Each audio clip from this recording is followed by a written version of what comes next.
की शादी को लगभग 1 साल बीत चुका था। शादी के पहले ऋतुजा ऑफिस जाया करती थी, इसलिए वो घर में बोर हो रही थी। प्रदीप, मुझे घर पर बहुत बोर होता है। तो माँ के साथ काम में हाथ बटा दिया करो। वो तो मैं करती ही हूँ, पर इसके बाद भी मेरे पास बहुत फ्री टाइम है। क्या मैं जॉब या कुछ और कर सकती हूँ? तुम तो माँ को जानती हो ना ऋतुजा, उसे बहू का काम करना बिल्कुल नहीं पसंद आएगा। उनका शुरू हो जाएगा कि लोग क्या कहेंगे। मैं जानती हूँ, पर मैं अगर घर पर बैठकर ही कुछ करूँ तो? आइडिया तो बहुत अच्छा है, पर इसके लिए भी माँ को मनाना पड़ेगा। प्लीज प्लीज मेरे लिए सासू माँ को मनाओ ना, प्लीज प्रदीप। ठीक है, कुछ दिनों में करता हूँ उनसे बात। अगले ही दिन मौका देख के प्रदीप ने अपनी माँ से बात छेड़ दी। माँ, ऋतुजा सोच रही थी कि वो घर बैठे बैठे कुछ काम करे, इससे उसका टाइम वेस्ट नहीं होगा। तेरे होते हुए बहू को काम करने की जरूरत ही क्या है? एक तो तू जानता है काम करने वाली बहू के बारे में लोग क्या क्या बोलेंगे। पर माँ, उसकी बड़ी इच्छा है कि वो काम करे, और माँ वो कहीं काम करने नहीं जाएगी, घर पर ही करेगी।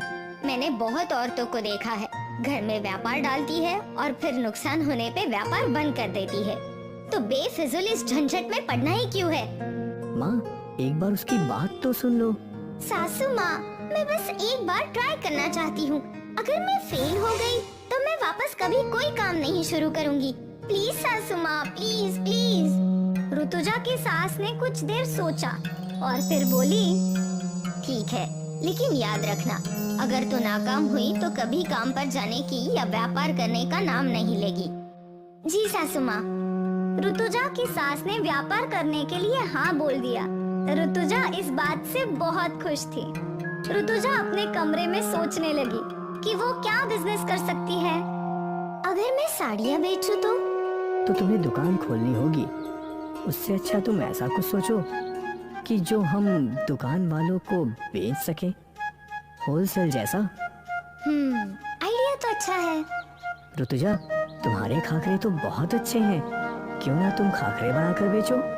पर इतने सारे खाखरे कैसे बेलूंगी? बेलने की जरूरत ही नहीं। तुम्हें याद है हमें शादी में एक रोटी मेकर गिफ्ट आया था, उसका अब इस्तेमाल कर सकती हो। हाँ, उसमें बहुत जल्दी ढेर सारे खाखरे बन जाएंगे। और मेरे दोस्त की दुकान भी है, अगर मैं उससे बात करूँगा तो वो जरूर तुम्हारे खाखरे बेचेगा। ऋतुजा को अपना बिजनेस आइडिया मिल चुका था, वो बहुत खुश थी। अगले दिन ऋतुजा ने खाखरे बनाना शुरू कर दिया। कुछ ही घंटों में उसने ढेर सारे खाखरे बना लिए। ये लो, ये रेडी है, चलो तुम्हारे दोस्त की दुकान पर चलते हैं। हाँ हाँ चलो। प्रदीप ऋतुजा को अपनी दोस्त की दुकान पर ले गया। अरे प्रदीप, कितने दिन हो गए तुझे देखे हुए। हाँ दोस्त, आइए भाभी जी, बैठिए। क्या लेना है? लेना नहीं है, बेचना है। क्या मतलब? ऋतुजा ने खाखरे बनाने का नया बिजनेस स्टार्ट किया है और हम चाहते हैं कि तू अपनी दुकान पर ये खाखरे बेचे। हाँ हाँ, वैसे भी मेरी दुकान पर कई खाखरे के ग्राहक होते हैं, पर भाभी जी मैं पहले खुद टेस्ट करना चाहता हूँ। जी भैया, लीजिए ना। दुकानदार ने एक खाकरा चखा। वाह, ये तो बहुत स्वादिष्ट है, ये तो खूब बिकेंगे। तो तू इन्हें बेचेगा ना? भाभी जी, सबके सब यहीं छोड़ जाइए और मैं फोन करके आपको आगे कितने बनाने हैं वो बता दूंगा। ठीक है भैया। ऋतुजा ने सारे खाकरे दुकानदार को दे दिए और खुशी खुशी अपने घर लौट आई। शाम को जब ऋतुजा अपने कमरे की साफ सफाई कर रही थी तो उसे दुकानदार का फोन आया। हाँ भैया, बोलिए। सारे के सारे खाकरे बिक गए भाभी जी। कल आप 5 किलो सादे और 5 किलो मेथी खाकरे दे दीजिए। ठीक है भैया। ऋतुजा को अपना पहला ऑर्डर मिल गया। अगले दिन ऋतुजा ने ऑर्डर के खाकरे बनाए और दुकानदार को देने चली गई। दुकानदार ने उसे कल बेचे हुए खाकरों के पैसे दिए। ये लीजिए भाभी जी, कल के खाकरे के पैसे, और ग्राहकों को आपके खाकरे बहुत पसंद आए। धन्यवाद भैया। फिर क्या था, ये सिलसिला चलता रहा। ऋतुजा रोज खाकरे बनाकर दुकानदार को दिया करती थी। अब ऋतुजा कई और दुकानों पर भी खाकरे बेचने लगी। उसके खाकरों का स्वाद सबको भा रहा था और उसकी आमदनी भी अच्छी हो रही थी। ऋतुजा ने कई और औरतों को खाकरे बनाने के काम पर रख लिया। उसकी तरक्की हो गई। एक दिन ऋतुजा, अब तुम्हें अपना बिजनेस और एक्सपेंड करना चाहिए। और वो कैसे? ऑनलाइन ऐप से। मतलब? ऐसा ऐप जिससे तुम्हारा खाकरा कोई भी खरीद सके और उसे घर बैठे बैठे डिलीवरी मिले। हाँ, उसी दिन से ऋतुजा ने ऐप के बारे में रिसर्च करना शुरू कर दिया। ऋतुजा ने एक ऐप डेवलपर से अपना ऐप बनवा लिया। आप इस ऐप को डेवलप कैसे करेंगी? अपने खाकरे से? मैं कुछ समझा नहीं मैडम। मतलब मेरे खाकरे के पैकेजिंग पर ही इस ऐप का लिंक होगा। मेरे कस्टमर खुद ऐप डाउनलोड कर लेंगे। ऋतुजा ने अब खाकरे को नए पैकेट्स में पैक करना शुरू किया। इस पैकेट पर उसके ऐप का प्रमोशन था और जैसा ऋतुजा ने सोचा था, कई ग्राहकों ने खाकरे का ऐप डाउनलोड किया। अरे वाह, खाकरे घर बैठे बैठे मिलेंगे। वाह! ऋतुजा को ऑनलाइन ऑर्डर आने लगे। वो सारे ऑर्डर पैक करके भेजने लगी। ऋतुजा दिन दुगनी और रात चौगनी तरक्की करने लगी। प्रदीप भी उसकी मदद करने लगा और साथ मिलकर दोनों ने इतने पैसे कमा लिए कि उन्होंने एक नया घर खरीद लिया। सासू माँ, आप इस घर का उद्घाटन कीजिए। ऋतुजा की सास ने रिबन काटी। बहू, मैं गलत थी। मुझे लगता था कि घर की बहू को काम नहीं करना चाहिए, लेकिन मैंने ये नहीं सोचा था कि मेरी बहू इतनी काबिल है। तूने काम करके न सिर्फ प्रदीप की मदद की है, बल्कि हमारी जिंदगी बदल दी। मुझे माफ कर दे बेटा। आप माफी मत मांगिए। आपने मुझे इज्जत दी, इसीलिए तो हम आज ये सब कर पाए। ऋतुजा की सास को ऋतुजा पर गर्व था। ऋतुजा ने अपनी मेहनत और लगन से एक छोटे से बिजनेस को बहुत बड़ा बना दिया था और ऋतुजा का खाकरा ऐप उसकी सफलता का एक प्रतीक था। भरत नाम का एक गरीब किसान था जो रोज अपनी सब्जियां बेचने गांव से दूर शहर जाया करता था। हे भगवान, ये कैसी जिंदगी दी है मुझे। रोज इतनी मेहनत, अगर रोज काम ना करूं तो मेरे बच्चे भूखे मर जाएं। भरत के घर में उसकी पत्नी पूनम और उसके 2 बच्चे थे, रोहन और प्रिया। सारा परिवार खुश था, बस भरत ही अपनी जिंदगी से दुखी था। ये भी कोई जिंदगी है? गरीबी, मेहनत और मजबूरी। भगवान ने हमें कुछ भी नहीं दिया है। ऐसा नहीं है, भगवान ने हमें इतना अच्छा परिवार दिया है। ये क्या किसी धन से कम है? लेकिन धन तो नहीं दिया ना। मुझे भगवान पर पूरा भरोसा है कि एक दिन वो हमें ढेर सारा धन भी देगा। अब देख लेना। मैं उसी दिन के इंतजार में हूँ। खैर, भरत ने अपनी किसानी जारी रखी और वो शहर के बाजार में भी सब्जियां बेचता रहा, पर वो अपनी इस हालात से बिल्कुल भी खुश नहीं था। वो अक्सर भगवान को कोसा करता था। एक दिन की बात है, भरत हमेशा की तरह सब्जियां बेचने शहर आया था। वो रोड क्रॉस कर ही रहा था कि एक ट्रक का ब्रेक फेल हो गया। भरत को हॉस्पिटल में एडमिट करवाया गया। उसका पूरा परिवार परेशान था। बच्चों, पापा ठीक हो जाएंगे। तुम दोनों को ऐसे रोना नहीं चाहिए। पापा कब तक ठीक होंगे? बोलो ना माँ। माँ, बहुत जल्द। कई दिन बीत गए। भरत को होश आया, पर उस एक्सीडेंट की वजह से उसके पाँव काटने पड़े। वो अब कभी भी अपने पैरों पर चल नहीं सकता था। बहन जी, मैं आपको झूठी तसल्ली नहीं देना चाहता। आपके हस्बैंड के दोनों पैर काटने पड़े हैं। अब आपको जिंदगी भर इनका ख्याल रखना होगा। खैर, भरत को घर लाया गया। भरत व्हील चेयर पर ही बैठता था। अब वो किसानी नहीं कर सकता था। कुछ दिनों तक तो जो पैसे थे उससे उन लोगों का दाना पानी चल गया, पर अब पूनम परेशान थी। अब तो कुछ भी करके राशन खरीदना ही होगा। पूनम ने अपने सारे गहने निकाले और उन्हें बेचने जा ही रही थी कि उसके दोनों बच्चे उसके पास आए। माँ, क्या तुम ये गहने बेचने जा रही हो? हाँ बेटा, और कोई रास्ता नहीं है बेटा। नहीं माँ, ये सब पापा ने आपके लिए बनाए थे, इन्हें मत बेचो। अगर हम सब मिलकर पैसे कमाए तो? पर कैसे? आप बहुत अच्छा ढोकला बनाती हो माँ, अगर हम लोग ढोकले का ठेला डाले तो? हाँ, ये तो हम कर सकते हैं। ठीक है, अब हमें ढोकला बनाकर बेचने की तैयारी करनी चाहिए। पूनम और बच्चों ने बाजार में एक ठेला लगा दिया। माँ, हमने तो टेबल लगा दिया है। चलिए शुरू करते हैं। ठीक है। माँ, मुझे क्या करना है?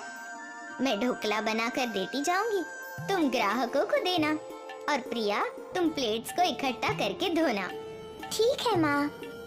उन लोगों ने ढोकला बनाना शुरू कर दिया और ढोकले की खुशबू फैलने लगी। अरे वाह, बड़ी अच्छी खुशबू आ रही है। क्या ढोकला तैयार है? हाँ हाँ काका। ठीक है बेटा, मुझे एक प्लेट दे दो। रोहन ने उस आदमी को ढोकला दिया और ढोकला खाकर वो खुश हो गया। ढोकला तो बहुत अच्छा है, 3 प्लेट पार्सल भी पैक कर दो। ये लो पैसे। रोहन ने 3 प्लेट ढोकला पैक कर दिया और उस आदमी को दे दिए। माँ, देखो हमारी पहली कमाई। अच्छा है, पर अब हमें और पैसे कमाने होंगे। तुम्हारे पापा की दवाइयाँ भी खरीदनी है। हाँ। उसके ठेले पर कई और कस्टमर्स आए ढोकला खाने। पहले दिन ही उसकी बहुत अच्छी कमाई हुई। पूनम और बच्चे खुशी खुशी घर लौटे। आज तो अच्छी खासी कमाई हुई है पापा, ये देखिए। अच्छा है बेटा। अब उम्मीद है कि हम सब मिलकर सब कुछ ठीक कर लेंगे। अब मैं तुम सब पे बोझ बन गया हूँ। नहीं, ऐसा कुछ नहीं है। आप ऐसा विचार दिमाग में बिल्कुल मत लाइए। पूनम भरत को समझा रही थी, पर भरत के दिमाग में विपरीत ही सोच चल रही थी। वो अपने आप को लाचार समझ रहा था। पूनम और बच्चे बाजार में ढोकला बेचते रहे और इससे उनकी आमदनी बढ़ गई। एक हफ्ते में जितने पैसे उन सब ने कमाए थे, वो उनकी महीने की आमदनी से भी बहुत ज्यादा थे। माँ, देखो कितने सारे पैसे। हाँ, भगवान की कृपा से हम पर पैसों की बारिश हो रही है। काश देवी माँ तुम्हारे पिताजी को भी पहले जैसा बना दे। हाँ माँ। आप चिंता मत कीजिए माँ, देवी माँ हमारी जरूर मदद करेंगी। हाँ। कुछ दिन बीत गए। पूनम और बच्चे बाजार में ढोकला बेच रहे थे और यहाँ घर पर भरत उदास था। हे भगवान, ये क्या कर दिया? कभी सोचा नहीं था कि मेरा ये हाल होगा। हे भगवान, इससे अच्छा तो मुझे मार ही देता। कम से कम अपने परिवार पर बोझ तो नहीं बनता। भरत की ये पुकार देवी माँ ने सुन ली और वो उसके सामने आई। अब क्यों उदास हो भरत? तुम्हें तो पैसे चाहिए थे ना? देखो तुम्हारा परिवार कितने पैसे कमा रहा है। क्या करूं इन पैसों का? मैं तो इन सब पर बोझ बन चुका हूँ। ना मैं चल सकता हूँ और ना ही इनकी मदद कर सकता हूँ। देवी माँ, इससे अच्छा मुझे मार दीजिए। मुझे ऐसे नहीं जीना। तुम जीवन का मूल्य समझ चुके हो भारत। तुम्हें समझ आ गया है कि पैसों से ज्यादा जीवन की खुशहाली ज्यादा महत्व रखती है। मैं यही बात तुम्हें समझाना चाहती थी। अब जब तुम ये समझ चुके हो तो मैं तुम्हें तुम्हारा पुराना जीवन वापस देती हूँ। याद रखना, जीवन में जो भी समस्या आए, कभी भी जीवन को व्यर्थ मत कहना। जी देवी माँ, मैं समझ गया।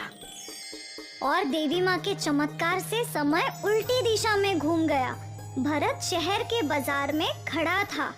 उसी रोड क्रॉसिंग पर उसने अपने पाँव देखे, वो सही सलामत थे। धन्यवाद देवी माँ, मैं बहुत खुश हूँ। भरत खुशी खुशी अपने घर गया। उसने अपने बच्चों को गले लगाया। तुम सब मेरी जिंदगी हो। तुमने मेरे लिए वो किया है जो कोई नहीं कर सकता। आप किस बारे में बात कर रहे हैं? कुछ नहीं, तुम नहीं समझोगी। आज मुझे जिंदगी और परिवार का मूल्य समझ गया। मेरा परिवार और उसकी खुशहाली में ही मेरे जीवन का असली धन है। क्या बात है, आज आप कुछ अलग बोल रहे हैं। क्योंकि आज मैं अपने जीवन और उसके सुख से बहुत खुश हूँ।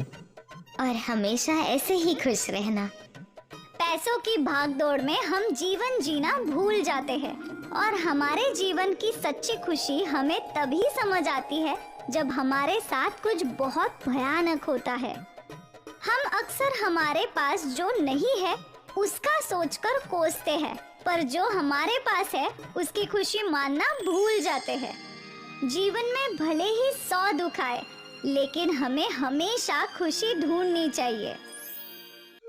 वेंकटेश के नारियल के बाग थे। वो नारियल के पेड़ों पर चढ़कर नारियल तोड़ता था और फिर इन नारियलों को व्यापारी को बेचकर पैसे कमाता था। वेंकटेश और शुभलक्ष्मी दोनों अपने बेटे मुर्गन को पढ़ा लिखा कर बड़ा ऑफिसर बनाना चाहते थे। शुभलक्ष्मी, मेरा बेटा मुर्गन एक दिन बहुत बड़ा आदमी बनेगा। हाँ बनेगा ही, आप इतनी मेहनत क्यों कर रहे हैं? मेहनत तो करनी ही पड़ेगी ना। मुर्गन को मेरी तरह नारियल वाला थोड़ी ना बनाना है। तभी मुर्गन वहाँ आ गया। अप्पा, मैं बहुत बड़ा आदमी बनूंगा एक दिन और आपको गाड़ी में घुमाऊंगा, गाड़ी में।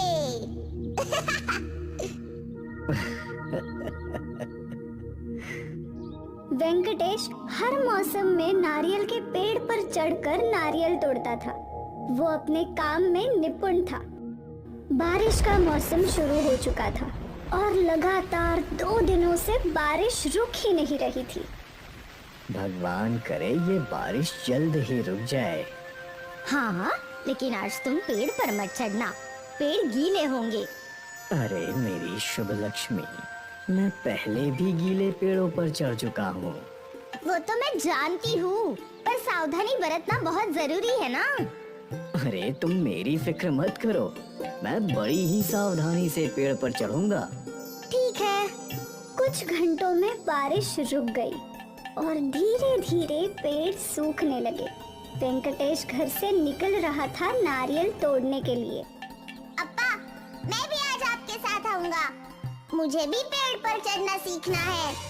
अरे पर अभी नारियल के पेड़ गिरे होंगे। अगर आप गीले पेड़ों पर चढ़ सकते हो, तो मैं भी चढ़ सकता हूँ। ठीक है, चल आज तुझे भी चढ़ना सिखा ही दूंगा। संभल कर चढ़ना, मेरे बेटे के हाथ पांव तुड़वा मत देना। हाँ। वेंकटेश और मुर्गन अपने नारियल के बाग में पहुँचे। यहाँ वेंकटेश मुर्गन को चढ़ना सिखाने लगा। ये देख मुर्गन, ऐसे बड़े अच्छे से देख देख के कदम रखना, समझा? ठीक है अप्पा। मुर्गन कोशिश करने लगा, पर उसका संतुलन बन ही नहीं रहा था। तो कोशिश करते रहो, मैं तब तक नारियल तोड़ता हूँ। ध्यान से कदम रखना, वरना तेरी अम्मा मुझे चिल्लाएगी। जी अप्पा। यहाँ वेंकटेश दूसरे पेड़ों को देखने लगा। बारिश की वजह से पेड़ पर काई जम गई है। मुझे बहुत सावधानी से पेड़ पर चढ़ना होगा। फिर वेंकटेश नारियल के लंबे पेड़ पर चढ़ गया। उसने उस पेड़ के सारे नारियल तोड़ दिए। यहाँ मुर्गन अब भी नारियल के पेड़ पर चढ़ने की कोशिश ही कर रहा था। वेंकटेश एक पेड़ के बाद दूसरे पेड़ पर चढ़ा। यहाँ भी उसने सारे नारियल तोड़ दिए। वो इस पेड़ से नीचे उतर ही रहा था कि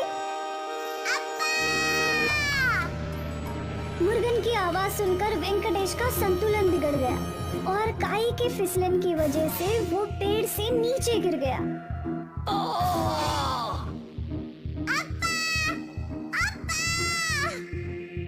मुर्गन अपने आप अप्पा के पास पहुंचा तो वेंकटेश के सर से खून बह रहा था। मुर्गन ने तुरंत कुछ गांव वालों को आवाज लगाई। सब दौड़ते चले आए और वेंकटेश को हॉस्पिटल में एडमिट करवा दिया। यहाँ कुछ घंटों तक वेंकटेश का ऑपरेशन चला। शुभ लक्ष्मी और मुर्गन दोनों के आंसू रुक ही नहीं रहे थे। जब ऑपरेशन खत्म हुआ और डॉक्टर बाहर आए, वो ठीक है ना? वो जिंदा तो है, पर उनके रीढ़ की हड्डी बुरी तरह से दब चुकी है। लगता नहीं है कि वो फिर कभी सीधा भी बैठ पाएंगे। शायद उन्हें जिंदगी भर सिर्फ बिस्तर पे ही लेटना पड़े। डॉक्टर की बात सुनकर शुभ लक्ष्मी और मुर्गन दोनों फूट फूट कर रोने लगे।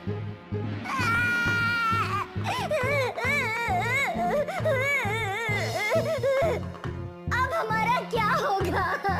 हे भगवान! शुभ लक्ष्मी और मुर्गन वेंकटेश से मिलने अंदर गए। शुभ लक्ष्मी, तू चिंता मत कर, मैं जल्द ही ठीक हो जाऊंगा।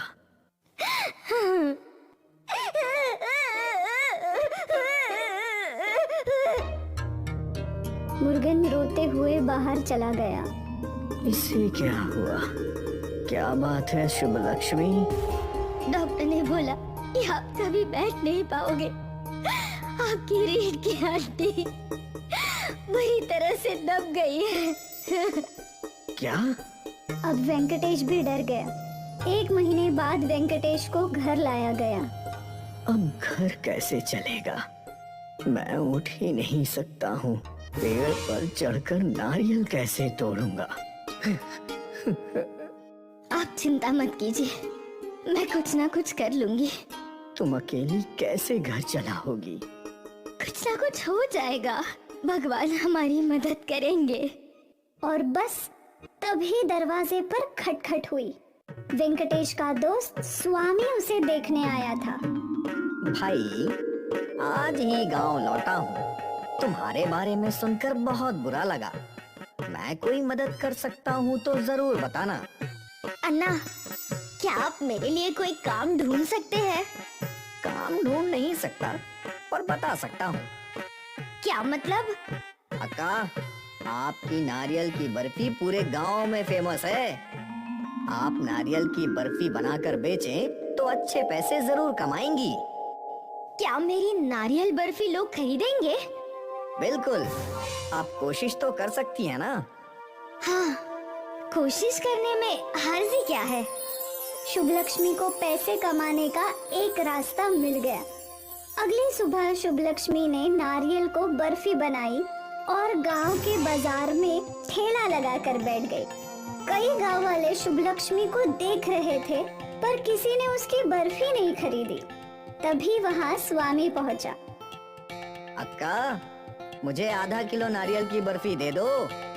जी अन्ना। शुभ लक्ष्मी ने स्वामी को आधा किलो नारियल की बर्फी दी और पैसे ले लिए। अरे काका, काकी, दादी, यहाँ आओ। ये बर्फी इतनी स्वादिष्ट है ना, जरा चक्कर तो देखो। आओ आओ आओ। स्वामी के बुलाते ही काफी लोग वहाँ जम गए। सभी ने बर्फी का एक एक टुकड़ा चखा। ये तो बहुत ही स्वादिष्ट है। शुभ लक्ष्मी, मेरे लिए 1 किलो बांध दे। हाँ, सच में ऐसी नारियल की बर्फी जिंदगी में नहीं खाई मैं। अक्का, मेरे लिए 1 किलो बर्फी दे दो। आज सारे परिवार को नारियल की बर्फी खिलाऊंगा। जितने लोगों ने बर्फी चखी, सभी ने शुभ लक्ष्मी से नारियल की बर्फी खरीद ली और कुछ ही समय में शुभ लक्ष्मी की सारी नारियल की बर्फी खत्म हो गई। देखा अक्का, सारी नारियल की बर्फी खत्म हो गई ना। थैंक यू अन्ना। अगर आप बर्फी नहीं खरीदते तो कोई नहीं खरीदता। ऐसा नहीं है अक्का, कोई ना कोई जरूर खरीदता। आपकी नारियल की बर्फी बहुत अच्छी होती है, बस लोगों को चखाने की जरूरत थी। आपकी ये सीख मैं हमेशा याद रखूंगी। Thank you. उस दिन से शुभ लक्ष्मी रोज नारियल की बर्फी बनाती और गांव के बाजार में बेचा करती। नारियल की बर्फी से उसकी अच्छी कमाई होने लगी। कल आपको स्पेशलिस्ट के पास ले जाना है। पर बहुत पैसा लगेगा ना। आप पैसे की चिंता मत कीजिए, मैंने बहुत सारे पैसे जमा लिए हैं और हमारे नारियल की बर्फी का व्यापार भी बहुत अच्छा चल रहा है। अब बस आप जल्दी से जल्दी ठीक हो जाइए। भगवान की मर्जी रही तो वो भी हो जाएगा। अगले दिन वेंकटेश को स्पेशलिस्ट के पास ले जाया गया। स्पेशलिस्ट ने वेंकटेश के कुछ स्कैन्स किए। ये ठीक हो सकते हैं, एक सर्जरी करनी होगी। सर्जरी में खर्च ज्यादा होगा। कितना खर्चा होगा डॉक्टर? यही 2 लाख के आसपास। ठीक है सर, मैं पैसे जमा करवा देती हूँ। आप ऑपरेशन की तैयारी कीजिए। ठीक है। शुभ लक्ष्मी ने उसी दिन हॉस्पिटल में 2 लाख रुपए जमा कर दिए और ऑपरेशन की तैयारियां शुरू हो गई। अगली सुबह स्पेशलिस्ट डॉक्टर ने वेंकटेश का ऑपरेशन किया। आप चिंता मत कीजिए, कुछ ही दिनों में आपके पति बिल्कुल ठीक हो जाएंगे। Thank you doctor. काफी दिनों बाद आज इस परिवार की जिंदगी में खुशियाँ आ गई। इसीलिए मुर्गन और शुभ लक्ष्मी खुशी के आंसू रोक ही नहीं पाए। आज इतने दिनों बाद वेंकटेश उठकर बैठा था।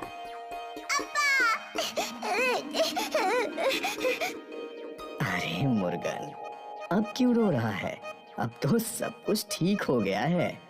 हाँ, अब सब ठीक हो गया है। भगवान का बहुत बहुत शुक्रिया। कुछ दिनों बाद वेंकटेश चलकर अपने घर गया। शुभ लक्ष्मी, अगर तू नहीं होती तो मेरा क्या होता? सब कुछ अच्छा ही होता। अब सब ठीक है ना, तो बीते बातों को सोचना ही नहीं चाहिए।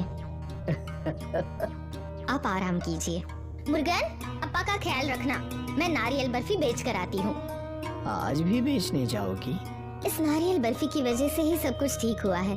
इसने हमारी तब मदद की जब हमारा बुरा वक्त चल रहा था, तो अच्छे वक्त में हम थोड़ी इसका साथ छोड़ सकते हैं। मैं जल्दी लौट आऊंगी। ठीक है। और शुभ लक्ष्मी बाजार पहुंच गई नारियल बर्फी बेचने। वहाँ ग्राहक पहले से ही उसका इंतजार कर रहे थे।